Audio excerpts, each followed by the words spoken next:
Bueno, muchachos, vamos a hablar acerca de los materiales metálicos.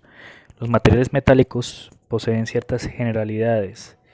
Dentro de ellas está su definición, la cual la que se plasma aquí en esta presentación es una definición bastante mala, porque dice son aquellos que están compuestos básicamente por uno o más metales. También pueden contener otros materiales como el carbono, es decir, uno nunca define algo con el mismo concepto. Usted no puede definir metales diciendo que está compuesto por uno o varios metales. Pero muchos libros plasman esa definición porque los metales, desde el punto de vista físico-mecánico, son difíciles de describir. Desde el punto de vista químico, sí existe la facilidad de describirlos porque la tabla periódica considera y clasifica los elementos como metales y no metales. ¿Qué características tienen aquellos que son metales? Una característica fundamental, tal vez una de las más importantes, es que la mayoría de los metales, por no decir todos, tienen un peso alto, o sea, son materiales pesados, su masa molecular es bastante pesada. Eso los diferencia de otros materiales como los gases o como pues otros materiales. Em, es cierto, digamos, los metales se obtienen a partir de la combinación de otros metales, es decir, otros metales que se combinan o otros metales con otros materiales. Em, Vamos a ver más adelante que eso se conoce como una aleación. Entonces, los materiales metálicos cuyo componente principal es el hierro son llamados materiales férricos o ferrosos. Son ejemplos de esto el hierro y el acero. Los materiales férricos o ferrosos tienen la propiedad de ser atraídos por la magnetita. La magnetita es una roca de origen natural que tiene un campo magnético muy fuerte a su alrededor y que ese campo magnético reacciona con los metales atrayéndolos. Em, Obviamente hay actualmente la posibilidad de crear imanes que son artificiales, que no son naturales como la magnetita. Entonces todos los materiales ferrosos o férricos reaccionan ante un imán, pero los que son no férricos, que son los otros, los que no están elaborados con hierro o acero, esos no se ven atraídos por un imán, son completamente inertes a la presencia del imán. Los materiales obtenidos a partir de otros metales son llamados materiales no férricos. Esos materiales pueden ser el zinc, puede ser el cobre, puede ser el aluminio. Todos estos fácilmente son materiales no férricos o no ferrosos.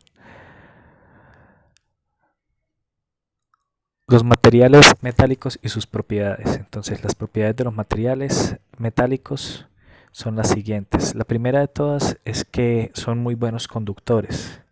Conductores no solo de la temperatura, sino también de las corrientes eléctricas.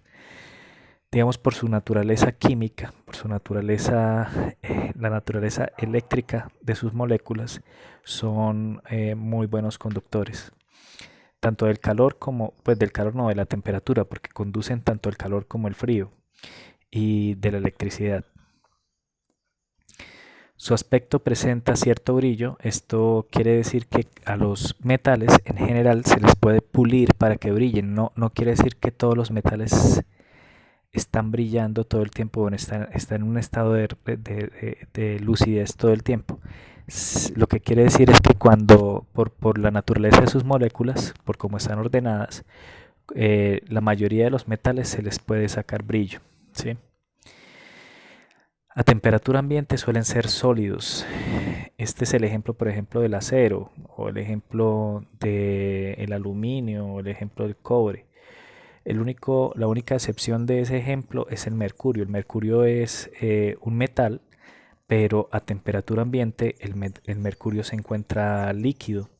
Es un líquido medio extraño, es un líquido muy denso, se comporta diferente al agua, se comporta de una manera muy particular y en unos años atrás se utilizaba para la creación de termómetros. Entonces, Es un material que por su característica es un metal.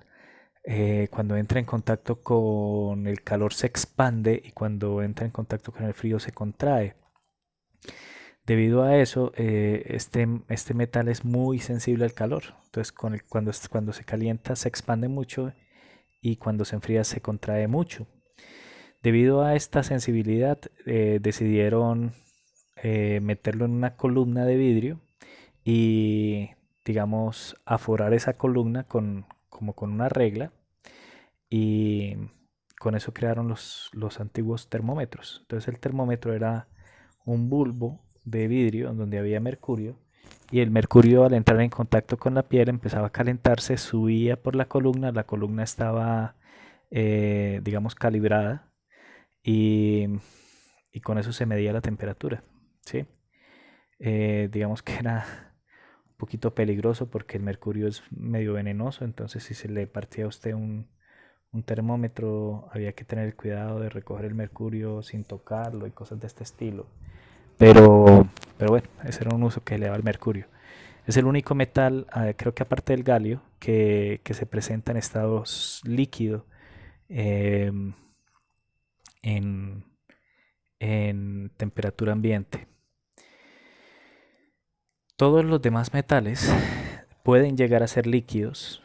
Una vez se empieza a aumentar la temperatura, los metales empiezan a tener cada metal un punto de fusión diferente. O sea, el metal empieza a derretirse y convertirse en líquido a cierta temperatura. Esta propiedad es utilizada en la metalurgia para separar metales.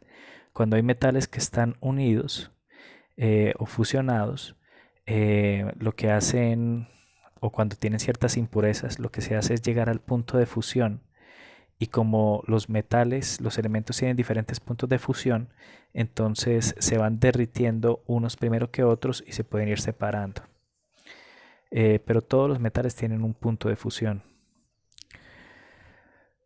Otra propiedad es que son maleables y dúctiles. Maleables en el sentido de que se pueden hacer láminas con ellos, y dúctiles en el sentido de que se pueden hacer alambres con ellos. Entonces, digamos, de los más maleables, la maleabilidad y la ductilidad tiene que ver con la trabajabilidad del material. Entonces, si son muy maleables y dúctiles, son muy trabajables. Ejemplos típicos: el oro, la plata, el cobre, y por eso digamos que la orfebrería se hace con esos materiales, porque primero son metales preciosos que tienen un valor comercial muy alto. Segundo, son prácticamente resistentes a la corrosión, a la oxidación, y además son muy manejables, se dejan manejar, entonces se pueden hacer diseños de diferentes formas. Entonces, un pequeño resumen: los conductores son muy buenos conductores, los metales. Tienen un punto de fusión. El mercurio es el único líquido a temperatura ambiente. Tenemos el oro y la plata, que son muy maleables y dúctiles, y tenemos el cobre, que aparte de ser maleable y dúctil, tiene la ventaja de ser muy buen conductor de la electricidad. Vamos a parar acá para que no salga muy largo el video.